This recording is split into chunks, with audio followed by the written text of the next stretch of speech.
6 মাস বয়স হলে শিশুকে বুকের দুধের পাশাপাশি অন্য খাবার দিতে হয়, তবে মনে রাখবেন একই সঙ্গে বুকের দুধ পান অব্যাহত রাখা জরুরি, কেননা বুকের দুধ 6 থেকে 12 মাস বয়সে শিশুর পুষ্টি চাহিদার অর্ধেক ও 12 থেকে 24 মাস বয়সে পুষ্টি চাহিদার 1/3 সরবরাহ করে। যেসব খাবার যেভাবে দেওয়া উচিত: চটকানো কলা, আটা, ময়দা, ভাত, সুজি, সেদ্ধ ফলমূল, টমেটো। শিশুকে মৌসুমী ফলমূল খাওয়াতে হবে। খাবারে ঘি বা তেল মিশিয়ে ক্যালোরির ঘনত্ব বাড়ানো যায়, একবারে এক উপাদানের বেশি খাওয়ানো উচিত নয়। নতুন খাবার যোগ করতে 1 সপ্তাহ সময় দিতে হবে, এতে কোন কোন খাবার সে সহ্য করতে পারে না তা বোঝা যায়।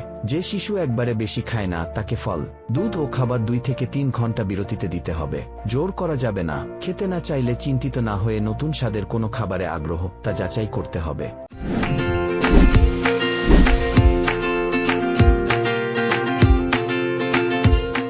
খাওয়ানোর সময় সামান্য খাবার বাকি থেকে যায়, তবে তা শেষ করানোর জন্য জোর করা যাবে না। যখন গ্লাস হাতে নিজে নিজে পানি পান করতে পারবে তখন তাতে উৎসাহ দিতে হবে। শিশুর জন্য রান্না শাকসবজি বেশি ফোটানো ভালো নয়। ভাত বা শাকসবজি সেদ্ধ করে পানি ফেলে না দেওয়া উত্তম।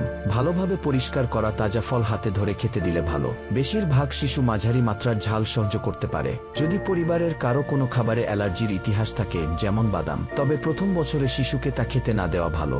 বেশি চিনিযুক্ত বা লবণযুক্ত খাদ্য না রাখা উত্তম। টেলিভিশন বা মুঠোফোন সামনে রেখে শিশুকে খাওয়ানো যাবে না। অসুখ বিসুখে যা খাওয়াবেন।